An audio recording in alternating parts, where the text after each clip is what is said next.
Salut à tous, c'est Jean-Charles, bienvenue dans un nouvel épisode de votre web-série préférée. Je vous conduis vers un nouveau monde pour cette saison 4 et on va voir d'ici quelques instants où notre rendez-vous hebdomadaire va nous emmener.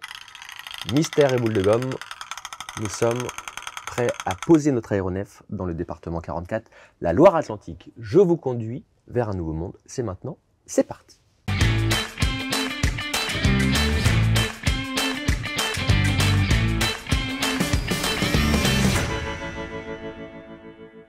Pour les plus observateurs d'entre vous, quelques indices se sont greffés dans notre décoration.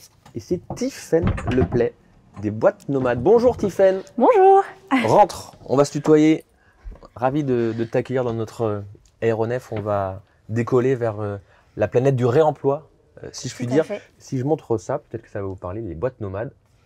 Commander, consigner ou rapporter où vous voulez. Comment tu présentes les boîtes nomades, Tiffaine ? Alors, les boîtes nomades, c'est une association qui fédère des partenaires qui veulent réduire les déchets dans le secteur de la restauration. Ok, uniquement la restauration ? Oui. Ok. Tiffaine, sur le site des boîtes nomades, il y a marqué « Solution pour le réemploi des contenants alimentaires en Pays de la Loire » avec deux grandes missions. Il y en a d'autres, on le verra après, mais promouvoir et développer le réemploi des emballages. Comment on fait la promotion de cette activité du réemploi ? Je pense que la base pour promouvoir le réemploi, c'est de faciliter son usage. Ouais. Donc nous, notre mission Boîte Nomade, c'est d'accompagner les professionnels dans l'utilisation et la réutilisation et de faciliter le geste en fait d'emprunt et de retour des boîtes réutilisables pour le consommateur. Alors concrètement, comment ça fonctionne ? Tu es venu avec différents exemples, donc ça c'est pour une pizza on va dire. On voit des contenants là avec couvercle en verre et couvercle en plastique. C'est le restaurateur qui doit te fournir les emballages. Comment c'est quoi la chaîne ? Non, au contraire, c'est nous qui fournissons les contenants aux restaurateurs. Okay. Donc tu les achètes ? Voilà, okay. On mutualise en fait l'achat, le stockage et on fournit les restaurateurs en fonction de leurs usages okay. et de leurs besoins pour pas justement qu'ils aient les inconvénients de devoir investir, stocker parce qu'il faut savoir qu'un restaurant de centre-ville, l'espace de stockage c'est une vraie, c'est une vraie problématique. Ouais, exactement. Donc c'est nous qui stockons, on livre avec des partenaires qui s'appellent les coursiers nantais. Okay. Donc à vélo, ouais. En logistique zéro carbone. Toujours dans cette démarche d'économie sociale et solidaire en même temps. Exactement. En fait, tout est pensé pour favoriser un écosystème local. Et du coup, on apporte les boîtes à vélo aux restaurateurs en fonction de leur espace de stockage, en fonction de leur activité et en fonction du comportement des clients. Okay. Pour pouvoir libérer en fait le professionnel du comportement des clients le temps que le changement de comportement de fond se fasse pour les consommateurs. Et on facilite l'usage pour les consommateurs parce qu'en fait, ils peuvent emprunter une boîte dans un restaurant et le rendre où ils veulent dans le réseau. Aujourd'hui, il y a 63, c'est les infos que j'ai prises sur le site, 63 restaurants qui sont partenaires, qui sont dans le réseau. Comment cette démarche elle est accueillie par les restaurateurs ? Ce qu'il faut en garder en tête, c'est que l'économie en ce moment pour les professionnels, notamment de la restauration, c'est très compliqué. Ouais. Donc ils ont aussi d'autres problématiques à gérer. L'énergie notamment. L'énergie notamment, la RH notamment aussi qui est très compliquée. Donc nous, on vient apporter une solution qui n'est pas forcément prioritaire pour eux, mais qui n'empêche est dans leur esprit parce que c'est aussi des citoyens comme des autres et qui sont concernés par la transition écologique, qui se rendent compte en fait que leur activité a un impact. La restauration de vente à emporter, c'est 180 000 déchets par an. Okay. C'est à peu près…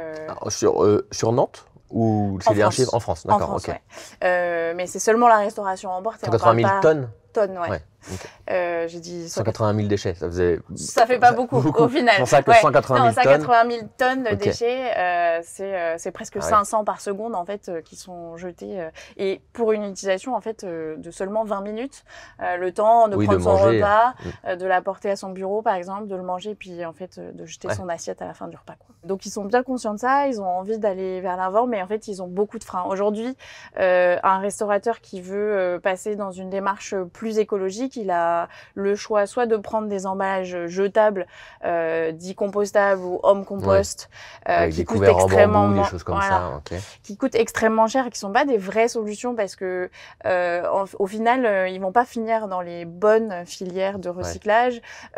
Si on les met c'est-à-dire que dans le tri, il est pas hyper bien fait.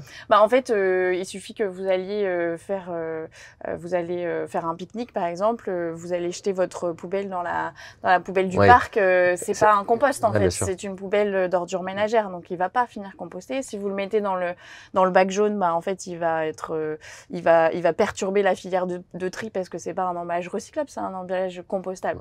Et après si vous le mettez dans votre propre compost, maintenant que le compost est obligatoire, bah en fait la plupart des emballages compostables, ils sont compostables dans des filières industrielles de compostables, et donc ça on peut pas le faire à la maison en fait. Ok.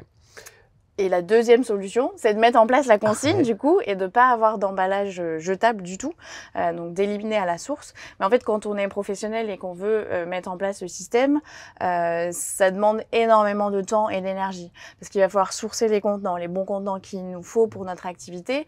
Ça veut dire qu'une fois qu'on a sourcé ces contenants-là, on peut pas changer. C'est-à-dire que si l'hiver je fais des soupes et l'été je fais des salades, c'est pas les mêmes contenants en fait. Il va falloir que je les achète en grande quantité pour avoir des meilleurs prix, donc je vais dépenser beaucoup de trésorerie pour pouvoir les acheter. Après, il faut les stocker. Si j'ai acheté une palette, il faut que je stocke cette palette. Et après, il faut que je fasse la pédagogie auprès de mes clients pour leur expliquer ce que c'est que la consigne. Si mes contenants ils reviennent pas, il faut que je rachète. Et en fait, les restaurateurs se transforment en logisticiens. Et c'est pas leur métier en fait. Donc nous, ce qu'on propose, c'est de lever tous ces freins. Gain de temps, gain d'argent parce que pas de trésor à sortir. Et gain de pédagogie, enfin pédagogie oui et non, parce qu'il faut quand même qu'ils le fassent auprès de leurs clients, mais en tout cas gain de temps et gain de pédagogie aussi, parce que le fait de s'intégrer dans un réseau de restaurants qui utilisent le même système de consigne, en fait la pédagogie elle est faite par un petit peu tout le monde, et ça nous arrive beaucoup en fait aujourd'hui d'arriver dans un restaurant qui démarre les boîtes nomades et les clients connaissent déjà en fait, donc la pédagogie elle est déjà faite, et notre rôle aussi en tant que réseau c'est de faire de la communication externe. Bah voilà ce qu'on est en train de faire à ce moment même en fait, c'est du travail que l'on fait pour nos partenaires, parce que tous les gens qui vont regarder l'interview, bah ils vont connaître, et puis quand ils vont aller dans un restaurant partenaire, ils vont faire ah mais oui, j'en avais entendu déjà parler, je sais comment ça fonctionne, c'est super bien, je vais pouvoir prendre ici, ramener ailleurs, etc. Et donc en fait tout ça on le fait pour eux. C'est quoi le modèle économique pour le coup? Moi je suis persuadée de toute façon que dans tout projet de l'ESS, donc de l'économie sociale et solidaire, il faut qu'il y ait un modèle économique qui soit viable sur le long terme pour qu'il fonctionne en fait. Parce que si le modèle économique est bancal, en fait, malgré toute la bonne volonté et l'énergie qu'on va y mettre, ça fonctionnera pas. Donc on fait bien d'en parler. Aujourd'hui, ça fonctionne de plusieurs manières. Les restaurateurs qui rentrent dans le réseau payent une adhésion aux boîtes nomades. C'est une adhésion qui leur permet justement d'accéder à toutes nos aides et notre facilitation. Donc les boîtes, les services de logistique, le lavage en option aussi s'ils en ont besoin. En option, t'as dit? En option. Ouais, parce qu'il y a beaucoup de restaurateurs qui sont déjà équipés en plonge en fait et qui les lavent eux-mêmes. Il y a aussi beaucoup de personnes qui reviennent avec leur boîte propre et il suffit juste de remplir la boîte en fait sans avoir à la relaver. On a aussi un outil digital pour la gestion de la consigne et puis tous nos services de communication, de sensibilisation. On est présent en fait dans les restaurants au démarrage pour sensibiliser justement la clientèle. Il faut savoir qu'un restaurant, il voit à peu près une centaine de personnes en 1 heure. Donc la pédagogie, elle reste très limitée. Donc tout ça, c'est ce à quoi l'adhésion donne accès. Alors cette adhésion, elle est fixe ou en fonction du nombre de couverts que le restaurant va faire ou de chiffre d'affaires, ou enfin j'en sais rien, est-ce qu'il y a des critères ou On a 3 paliers du coup, en fonction du nombre de ventes à emporter que fait le c'est le critère, c'est la mesure quoi. C'est ça. Parce qu'on va pas demander à un restaurant qui fait beaucoup de surplace et qui a une toute petite activité de vente à emporter, ou un corner qui fait que de la vente à emporter, la même participation au système en fait. Bien sûr. Donc c'est sous forme d'adhésion, mais après c'est fixe pour le restaurant à l'année. Et du coup c'est aussi un système très vertueux du coup, parce que plus il va faire des boîtes nomades, donc plus il va utiliser le système et moins ça va lui revenir cher, parce qu'en fait il a un coût fixe à l'année. Quel combien? Donc ça dépend Ouais, du palier. Pour le plus petit palier, c'est 420 € Ok, par an. ok, Et pour le plus haut palier, ça va être 1200 € ok. par an. Il faut savoir qu'un budget d'emballage jetable par mois, c'est plutôt autour de 400, voire pour les gros faiseurs, 1000 € par mois Ok, d'emballage jetable. donc 12 000 € l'année. Voilà. Passe à 1200 €, on divise. Exactement. Donc, s'engager dans une démarche vertueuse, en fait, ça peut aussi faire gagner de l'argent aux commerçants qui va rentabiliser, entre guillemets, son adhésion.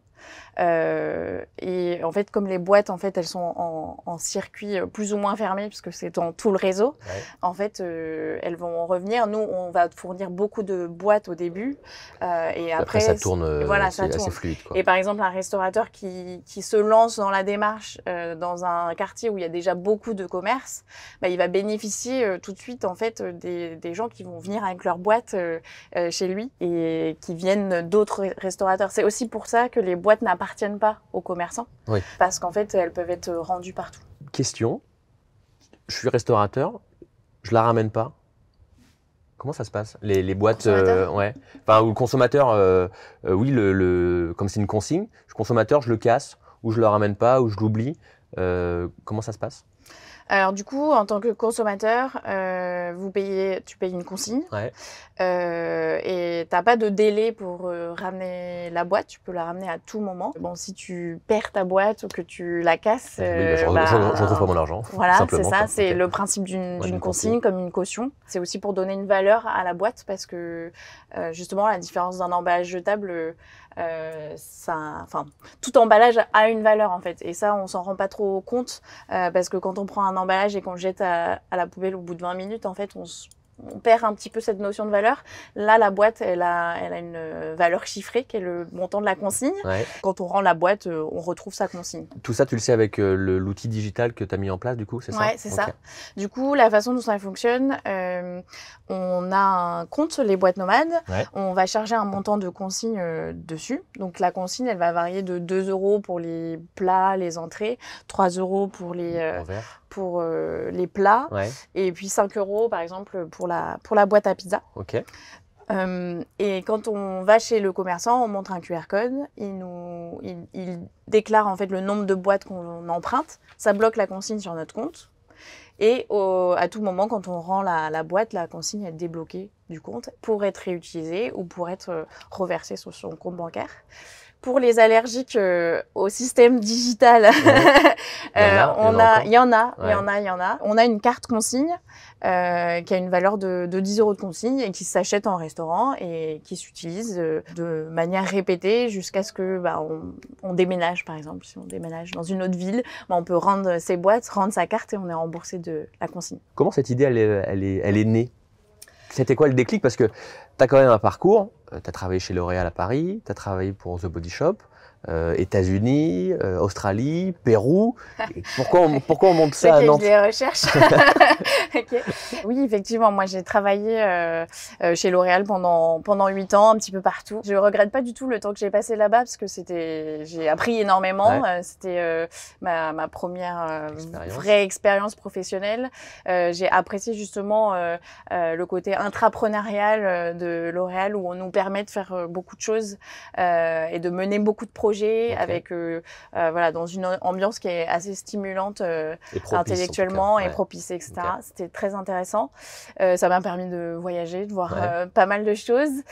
Donc je regrette pas du tout, mais en fait au bout d'un moment, moi personnellement dans ma vie, j'étais plutôt dans une démarche de réduction de ma consommation, de réduction des emballages, de mes voyages, etc. Dans un souci d'écologie, d'empreinte carbone, etc. Et en fait, je me suis dit, si toute l'énergie que je mets dans mon travail, parce que je suis quelqu'un qui est très impliquée Ouais, de manière ça se sent. générale. Si toute l'énergie que je mets dans mon travail, je le mettais au service d'un projet qui a pour impact la réduction des déchets, ça pourrait peut-être faire une différence et ça ferait au moins une différence pour moi en fait. Parce que l'objectif de L'Oréal, même si il y a beaucoup de choses vertueuses qui se mettent en place et une vraie démarche RSE au sein de l'entreprise, en fait, l'objectif c'est quand même de vendre, vendre des produits, des produits cosmétiques qui, voilà, ça me correspondait pas forcément. Okay. Donc j'ai décidé de rentrer à Nantes parce que je suis nantaise d'origine. C'était aussi un projet personnel de revenir ici et puis de m'investir dans un projet de réduction des déchets parce que c'était ça moi mon objectif. Il y a des projets qui commençaient à se monter un petit peu à Bordeaux, à Toulouse sur ce principe-là. J'ai trouvé ça super intéressant. Je me suis dit à Nantes il faut qu'il y ait ça. Si le projet avait existé, j'aurais postulé, mais le projet n'existait pas, alors je me suis dit je vais le monter. Voilà. C'était pas une volonté de ma part d'entreprendre, mais plus une volonté de... Tu as suivi tes convictions en tout cas. Voilà. Aujourd'hui, cette filière du réemploi, elle se développe beaucoup. Bout à bout, pour le coup, a eu à monter une usine à Carquefou, à Saint-Cloud, je crois. Carquefou, voilà. J'ai vu sur le site aussi des boîtes nomades qu'il y a un collectif qui s'appelle le collectif Impec. Vous en faites, toi, t'en fais partie. Bout à bout aussi, il y a d'autres acteurs. C'est quoi ce collectif? Alors, du coup, il y a deux réseaux qui sont distincts. Il y a le réseau VRAC et Réemploi, qui est un réseau national qui fédère tous les acteurs du réemploi en France et qui a un rôle vraiment d'accompagner toutes les structures du réemploi et de faire aussi une fonction de plaidoyer auprès des services publics notamment. Le collectif Impec, c'est différent. Impec, c'est pour initiative de mutualisation et promotion de l'emballage consigné. Il fédère uniquement des acteurs de la consigne des boîtes repas. En fait, on va un petit peu plus loin dans notre collaboration. On est un petit peu partout en France. On n'a pas de concurrence entre nous. Et on développe des projets ensemble. En fait, on mutualise. Par exemple, l'outil digital dont je t'ai parlé tout à l'heure, on l'a développé ensemble en fait. On va pouvoir aussi acheter des contenants en commun, voilà, et développer des futurs projets ensemble. En fait. La ligne éditoriale de cette saison 4 de Je vous conduis, c'est vers un nouveau monde. Donc là, on est en plein dedans parce qu'on veut changer les habitudes de consommation des contenants. C'est quoi tes prochains défis? Alors l'association, elle a beaucoup d'ambition, elle a beaucoup de projets pour viabiliser et le réseau, il va falloir l'agrandir. Donc l'agrandir à Nantes, mais l'agrandir aussi sur d'autres villes. Après, il y a 3 autres projets. L'événementiel, en fait, la loi AGEC a été clarifiée sur ce point. Tous les festivals et événements sont concernés par la loi AGEC qui interdit l'emballage jetable pour la restauration sur place. Donc nous, on se positionne en accompagnateur des organisateurs d'événements pour mettre en place les emballages réutilisables pour la restauration. Très prochainement, on va lancer aussi la livraison à domicile avec un autre partenaire qui s'appelle Now Food. Et donc là, l'idée, c'est de se faire livrer en boîte nomade et lors de la prochaine commande, pouvoir retourner ces boîtes au coursier. Donc là, en termes de simplification du geste de consigne, on est au maximum. Et le 3e projet, toujours dans l'idée de simplifier la vie des consommateurs, ça va être plutôt la partie entreprise. Donc on voudrait boucler la boucle de l'économie circulaire parce que la moitié en fait des emballages jetables qui sont pris dans les restaurants, ils finissent en fait dans la poubelle des entreprises le midi. Donc là l'idée ça serait de pouvoir collecter les boîtes nomades directement au sein des entreprises. C'est comme ça qu'on arrive à avoir un écosystème vraiment vertueux avec les partenaires, les professionnels de la restauration et les entreprises et les consommateurs, tous dans la même boucle en fait. Plein de projets. Plein de projets. Demain, qu'est-ce que tu emmènerais vers ton nouveau monde à toi? Quel est l'objet que tu emmènerais vers ton nouveau monde à toi? En vérité, avoir un petit kit de couverts, un petit gobelet et une petite boîte qui se plie dans son sac. En fait, moi, c'est ce que je prends quand je pars en vacances partout pour pouvoir manger 0 déchet partout où je vais. Merci beaucoup, Tiffaine, d'avoir parlé des boîtes nomades. Juste 2 chiffres quand même. Il y a eu 155 000 emballages évités grâce aux boîtes nomades et 295 000 emballages jetables évités. Donc voilà, longue vie aux boîtes nomades. Merci beaucoup, c'était Merci. un plaisir de faire ta connaissance et de découvrir la mission de l'association. Et quant à nous, on va se retrouver très prochainement pour un nouvel épisode de votre web-série préférée. Je vous conduis. D'ici là, prenez soin de vous. À bientôt. Bye bye. Je vous conduis vous a été présenté par le CIC Ouest.